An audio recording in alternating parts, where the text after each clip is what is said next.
শুরুতেই জানাই শুভ রথযাত্রার অনেক অনেক শুভেচ্ছা, অনেক অনেক ভালোবাসা আমার ফেসবুক ফ্যামিলি আর ইউটিউব ফ্যামিলিকে।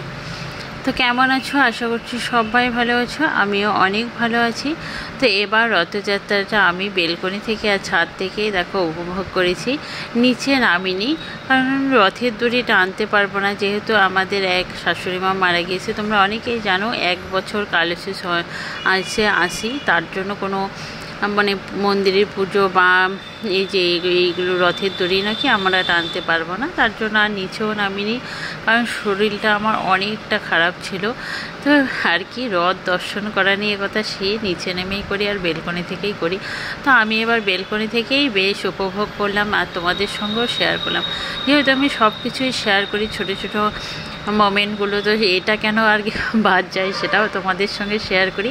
কারণ যারা গ্রামের দিকে থাকো, রথ দেখতে পারোনি, তো আমার ভিডিওটা দেখে হয়তো তারাও রথ দর্শন করতে পারবে, তো তাদের জন্যে আমি ভিডিওটা বানিয়েছি। তো দেখো ভিড় কিন্তু প্রত্যেকবারের মতো এবারও উপসে পড়েছে।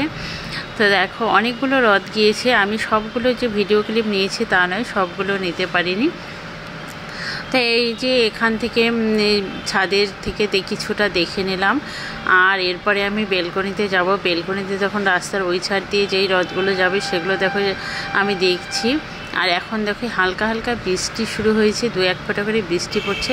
এরপরে কিন্তু প্রচুর বৃষ্টি এসে গিয়েছে, আর বৃষ্টিতে ভিজে ভিজেই দেখো সবাই কত সুন্দরভাবে উপভোগ করছে। তো তোমরাও দেখতে থাকো, আশা করি তোমাদের ভালো লাগবে, আর ভালো লাগলে একটা কমেন্ট করে দিও।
বাবা এই দেখো ছোট্ট রথ, এই দেখো একটা ছোট্ট রথ যাচ্ছে, এই যে একটা ছোট্ট রথ, কত ছোট্ট,